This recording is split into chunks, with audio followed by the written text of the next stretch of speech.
একটা জিনিস আপনি নিশ্চয়ই খেয়াল করেছেন যে নির্বাচন একদম ঘনিয়ে এসেছে। এই নির্বাচনের সময়টা যত কাছাকাছি আসছে, এখন তো 1 মাসেরও কম সময় আছে, আমাদের সরকার যেন সরকার প্রধান, সরকারের উপদেষ্টারা, ওনারা যেন ধীরে ধীরে খোলস ছেড়ে বের হয়ে আসছেন।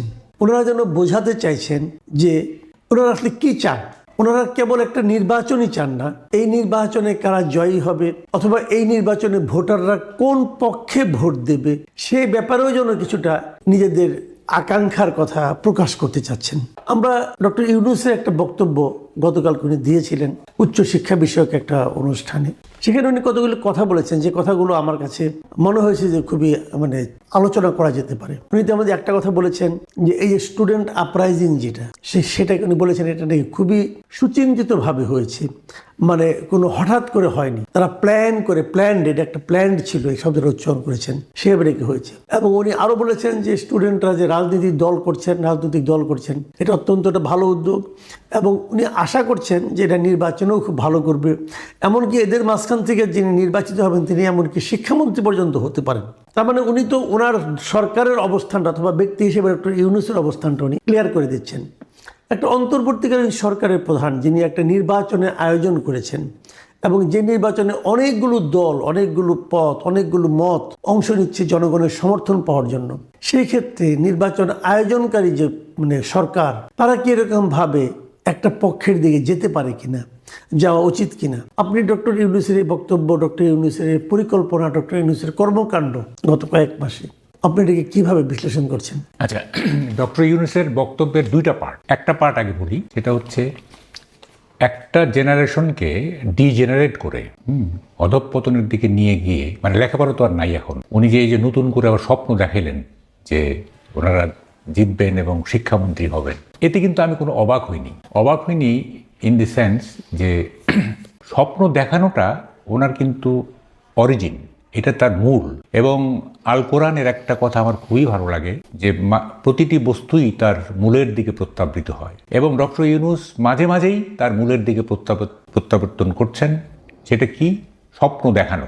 এবং আমি একটা টক শোতে বলেছিলাম যে doctor Yunus has perfected the mechanism how to romanticise, মানুষকে কিভাবে রোমাঞ্চিত করতে হয়, এই টেকনোলজিটা উনি, এটার মধ্যে একটা পারফেকশন আনছেন উনি। এবং আমার ধারণা উনি যে নোবেল পাইছেন, নোবেল কমিটিকে উনি এমনভাবে রোমান্টিসাইজ করছেন, এমনভাবে স্বপ্ন দেখিয়েছেন, সেই কারণে উনি নোবেল পাইছেন। এই যে দেখেন কত স্বপ্নই না উনি দেখাইলেন। হ্যাঁ, এই প্রসঙ্গে আমি যুব সমাজকে একটা টিপস দিতে চাই, সেটা হচ্ছে যারা প্রেম করতে চান তারা ডক্টর ইউনূসের কাছ থেকে একটু শিক্ষা নিয়েন। How to romanticise girls, how to show them dream, false dream হোক, ড্রিম। এবং আপনি বলতে পারেন যে দেখো তোমাকে নিয়ে আমি এমন ঘর বাঁধবো যে পৃথিবীর তাবৎ দম্পতি হিংসা করবে। আপনি এমনও বলতে পারেন যে তুমি এমন আকর্ষণীয় হয়ে উঠবে যে সারা পৃথিবী তোমাকে পেতে চাইবে, কিন্তু আমি ছাড়া কেউ পাবে না। এবং সারা পৃথিবীর মানুষ তোমাকে লক্ষ্য করি, all roads will lead to you, তুমি এমন আকর্ষণীয় হবে, আমি তোমাকে এটা বানাবো, আমি তোমাকে এরকম আকর্ষণীয় বানাবো। আপনি এভাবে বলে প্রেমে ফেলতে পারেন অনেককেই।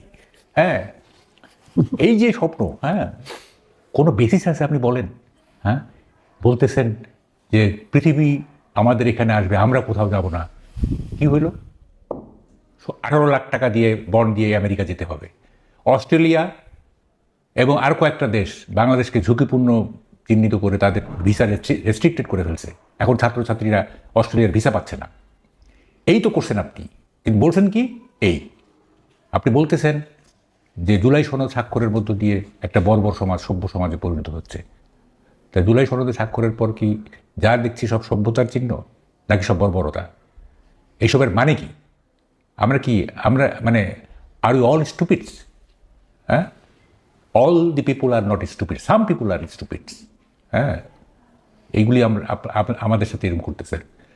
যাই হোক, এবার দেখেন আজকে আমি একটা পোস্ট দিছি, গত বছরের এপ্রিলে বলা হয়েছিল যে 1,80,000 রোহিঙ্গাকে ফেরত নেওয়ার প্রক্রিয়া শুরু করছে মায়ানমার। কতদিন হয়েছে? উল্টা কি দেখতেছে? মায়ানমার সীমান্তে নানা রকম ঝামেলা। তো এইসব কথা না বললে কি হয় না? উনি না স্বপ্ন দেখানো ছাড়া ওনার আর কোনো যোগ্যতা নেই, আমি যা দেখতেছি। তার কোনো যোগ্যতা, কারণ একটা কথার জাদু করেনি। হ্যাঁ, এবার সেকেন্ড পার্টে আসি। দেখেন, বিএনপি কিন্তু প্রথম থেকেই বলে আসতেছিল যে এই সরকার নিরপেক্ষ না, এখন অবশ্য এগুলো কমাই দিছে, আমি জানি না এটা হয়তো ওই মনে করে কি, আমি মাঝে মাঝে বলি যে বিএনপি কি মনে করে যে যদি এই সরকারকে আঘাত করে কথা বলি, তাহলে যদি এই সরকার মন খারাপ করে, এবং মন খারাপ করে যদি বলে না আমি তাহলে নির্বাচন দিব না, এই ভয়ে বিএনপি সবসময় মনে হয় আতঙ্কিত থাকে। হ্যাঁ, ওদেরই হলো যে কোনো রকমে ডক্টর ইউনূসকে গুড হিউমারে রেখে একটা নির্বাচন হলেই তো ক্ষমতায়। হ্যাঁ, রাইট। এই যে মানে মানসিকতা। এবং আমি বলি, এখন যদি বিএনপিকে বলা হয় যে আপনারা 151টা সিট পাবেন, বাকি 149টা জামাত পাবে, রাজি হয়ে যাবে। মানে তারেক রহমানের প্রধানমন্ত্রী হওয়া দরকার ইন এনি ওয়ে।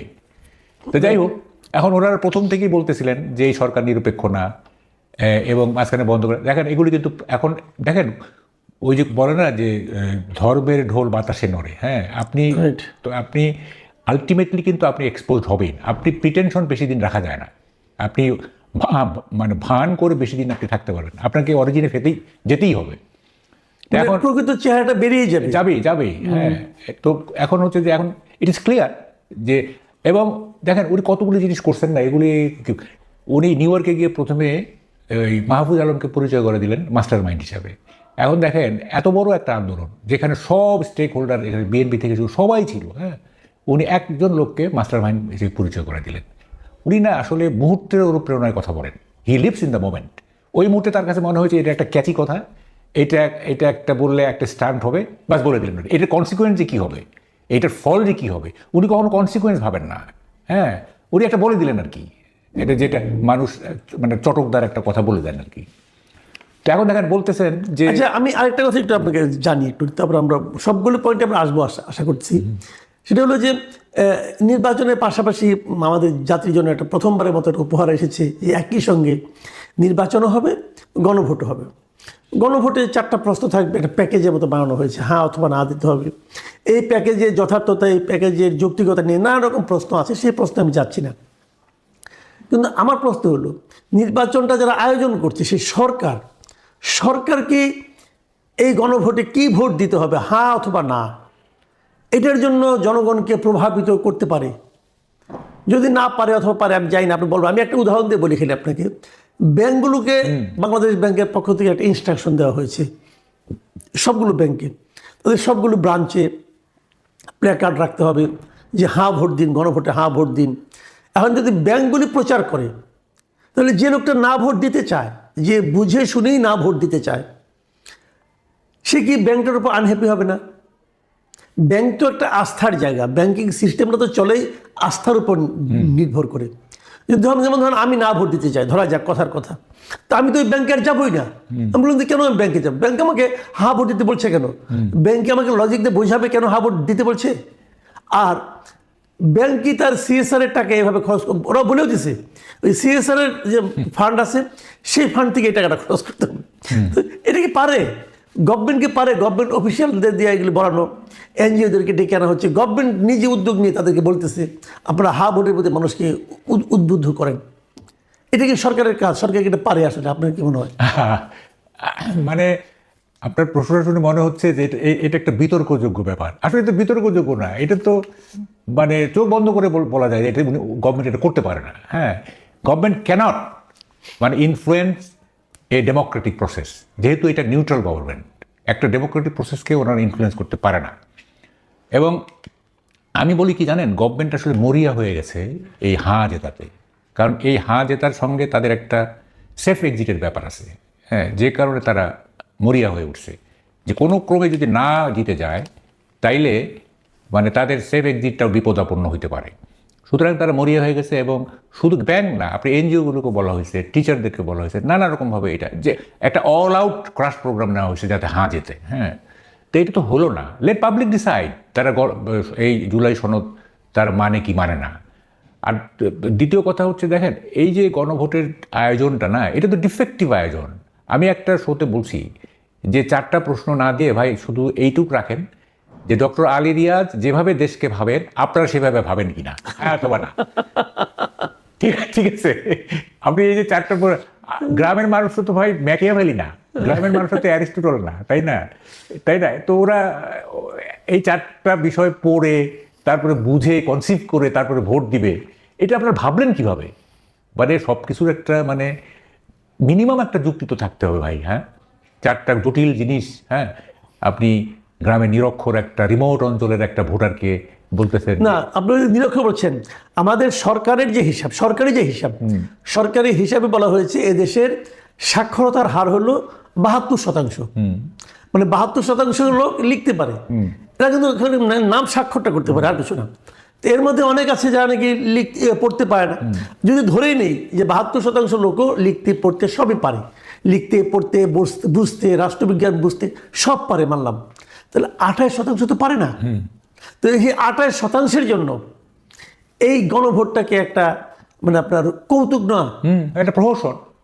হ্যাঁ, কারণ সে তো ওইটা পড়তেই পারবে না, তা কিসের উপর ভোট দেবে সে, মানে ভাবা যায় না আর কি। হ্যাঁ, আচ্ছা, আমি এখন একটু শেষ দিকে আসছি আপনার সঙ্গে একটা আমি মনে করি একটা খুবই গুরুত্বপূর্ণ বিষয় নিয়ে আলোচনা করা দরকার। এই ইস্যুটা অনেকেই বলেন, অনেকেই জিজ্ঞাসা করেন যে আমরা যে এই অনেক আশা নিয়ে গত বছর 1.5 বছর আগে ডক্টর ইউনূসকে দায়িত্ব দিলাম দেশটাকে ঐক্যবদ্ধ করার জন্য, দেশটাকে সামনের দিকে অগ্রসর করার জন্য, তো এই 1.5 বছরের যে অভিজ্ঞতা আপনি নিজেও দেখেছেন, এই 1.5 বছরের অভিজ্ঞতা আপনার কাছে কী মনে হয়? ডক্টর ইউনূসকে দেশটাকে ঐক্যবদ্ধ করতে পেরেছেন, দেশটাকে সামনের দিকে নিয়ে যেতে পেরেছেন, অথবা সামনের দিকে যাওয়ার জন্য কোনো প্রক্রিয়া শুরু করতে পেরেছেন, অথবা দেশটাকে সামনে ওনার যে পদ্ধতি, ওনার যে মানে কর্মকাণ্ড উনি যেভাবে চেয়েছেন সেটা যদি বাস্তবায়িত হয় তাহলে কি দেশটাকে ঐক্যবদ্ধ জাতিতে পরিণত হতে পারবে? ডক্টর ইউনূসের টোটাল এটাকে আপনি কীভাবে? আপনি একটা সুন্দর প্রশ্ন করছেন। দেখেন, এইটা আমি একটা উপমা দিয়ে বা তুলনা দিয়ে আপনার এই কথাটা উত্তর দিব। সেটা হচ্ছে ডক্টর ইউনূসের সঙ্গে সাবেক সোভিয়েত ইউনিয়নের যে গর্বাচেভ, তার একটা বড় মিল আছে। সেটা হচ্ছে গর্বাচেভ যখন 1985-এ এই ক্ষমতা নিলেন, তখন উনি একটা সংস্কার কর্মসূচি হাতে নিয়েছিলেন। সেটা হচ্ছে, একটা হচ্ছে গ্লাসনস্ট আর একটা হচ্ছে পেরেস্ত্রয়কা। গ্লাসনস্ট মানে হচ্ছে ওপেননেস, এটা একটা ডেমোক্রেটাইজেশন, গণতন্ত্রায়ন। যেহেতু এতদিন সোশ্যালিস্ট সিস্টেম ছিল, হ্যাঁ, সোশ্যালিস্ট সিস্টেমে তো আপনার মানে ওই বুর্জোয়ার গণতন্ত্র যেটা নাই, এটা ওখানে হচ্ছে ডেমোক্রেটিক সেন্ট্রালিজম। যাই হোক, উনি গণতন্ত্রায়নের একটা সংস্কার কর্মসূচি নিলেন। আর একটা হচ্ছে পেরেস্ত্রয়কা। পেরেস্ত্রয়কা মানে রিস্ট্রাকচার, অর্থাৎ রাশিয়াকে পুনর্গঠন করবেন। এই সংস্কার কর্মসূচি নিলেন, এবং এটা আলটিমেট রেজাল্ট কী দাঁড়াইলো? একটা বিশাল biggest country in the world, সেটা 15টা ভাগে ভাগ হয়ে গেল, 15টা অঙ্গরাজ্যে ভাগ হয়ে গেল। এই যে দেখেন, এই যে ইউক্রেন, এটা পার্ট অফ সোভিয়েত ইউনিয়ন। দেখেন, এই যে এইসব করলো এবং সোভিয়েত ইউনিয়ন ভেঙে গেল।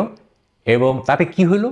তাতে মানে আমেরিকা একটা ইউনিপোলার কান্ট্রি হিসাবে এস্টাবলিশড হয়ে গেল। আগে তো সোভিয়েত ইউনিয়ন যখন ছিল একটা বড় মানে বাইপোলার থেকে একটা টোটালি ইউনিপোলার হয়ে গেল। সোভিয়েত ইউনিয়নের দুর্বলতা বুঝে গেল পৃথিবী, হ্যাঁ, এবং আমেরিকা তো এটা উৎসাহিত হইলো।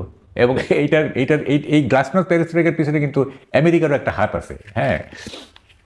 আচ্ছা, যাই হোক, এটা একটা বড় আলোচনা। আমাদের এই ইউনূস সাহেব কী করলেন? উনি যে সংস্কার কর্মসূচিগুলি নিলেন, হ্যাঁ, নিয়ে উনি জাতিটাকে বিভক্ত করলেন। ওইটা রাষ্ট্রটা বিভক্ত হয়ে গেল, এটা আমাদের জাতিটা বিভক্ত হয়ে গেল। দেখেন, খুব ইন্টারেস্টিং। এরশাদ যখন গণভোটের আয়োজন করছিল, তখন ন্যাপের যে এই মানে এর সাথে হ্যাঁ না ভোট, মানে উনি থাকবেন কি থাকবেন না, তখন ওই ন্যাপের যে প্রধান মোজাফফর আহমেদ, উনি তো খুব রসিক ছিলেন। উনি বলছিলেন যে যখন ক্ষমতা নিলেন তখন তো জিজ্ঞেস করলেন না যে নিব কি নিব না, এখন বলতেছেন থাকবো কি থাকবো না, এখন বলতেছেন থাকবো কি থাকবো না। তো এখন দেখেন, 5ই আগস্টের পরে তো আপনাদের এই গণভোটটা তো 5ই আগস্টের পরে করতে হইতো, যেহেতু 5ই আগস্টে সংস্কারের কোনো ইস্যু ছিল না। 5ই আগস্টে ইস্যু ছিল Hasina must go, Sheikh Hasina must go, এইটা ছাড়া অন্য কিছু ছিল না। তো যেহেতু সংস্কার নিলেন, তো তখন একটা গণভোট করেন যে ভাই আমরা রাষ্ট্রকে সংস্কার করতে চাই, আপনারা হ্যাঁ না বলেন। সংস্কার করে এখন বলতেছেন যে এটাতে রাজি আছেন কিনা। তো এটা হইল কিছু। যাই হোক, এখন এই যে সংস্কার হইল, আবার কত মানে আপনার তো 20 মিনিটের প্রোগ্রাম না, এগুলো কথা বললে তো এগুলো 20 ঘন্টা লাগে। গণভোটের পায়োনিয়ার হচ্ছে আপনার জুলাই সনদের হচ্ছে এনসিপি বা আগের বৈষম্য বিরোধী ছাত্র আন্দোলন, তারাও এই সনদে স্বাক্ষর করে নেই, জনসংযোগ।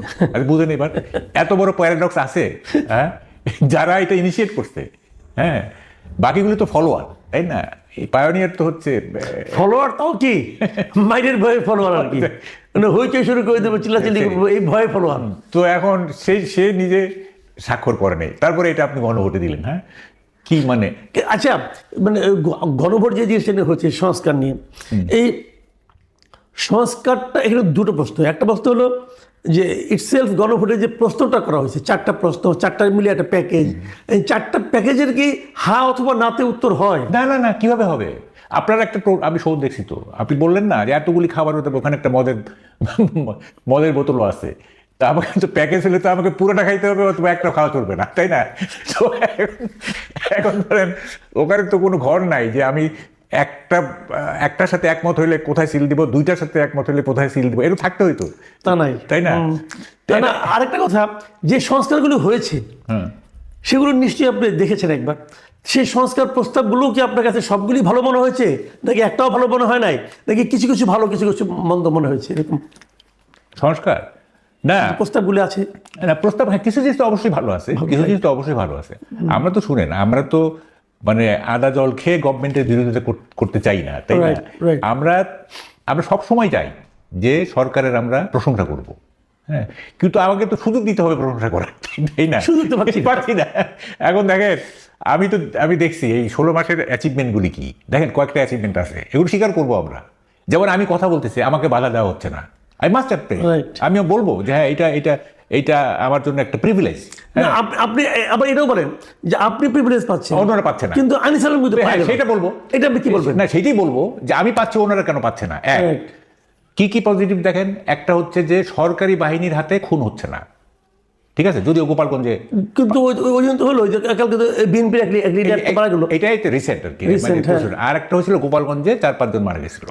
এমনি শেখ হাসিনার আমলে যেরকম হয়েছিল ওরকম না, তবে হ্যাঁ পাবলিক লেভেলে খুন হচ্ছে, এটারও দায় সরকারের। 2 নম্বর হচ্ছে গুম হচ্ছে না, ঠিক আছে। 3 নম্বর হচ্ছে রেমিটেন্স ভালো অবস্থায় আছে, যে কারণে এখনো মোটামুটি। রেমিটেন্সের উপর তো সরকারের কোনো ভূমিকা আছে না, তারপরেও আপনার এই আমলে এটা আসতেছে। ধরেন যে যারা রেমিটেন্স যোদ্ধা, তারা যদি মানে বলে যে আমরা এই সরকারকে ইয়ে করবো না, মানে সহযোগিতা করবো না, রেমিটেন্স পাঠাবো না, বা একটা কিছু, যাই হোক, রেমিটেন্স আসতেছে, এটা মানে এই সরকারের আমলে আসতেছে, তাই না? ফলে এই যে এই কয়েকটা জিনিস পজিটিভ, হ্যাঁ। কিন্তু আপনি মানে এন্টায়ার যদি আপনি এই 16 মাসকে বিশ্লেষণ করেন, এটা তো মানে কি, এটা কি ব্যর্থতার পাহাড়, হ্যাঁ, ব্যর্থতার পাহাড়।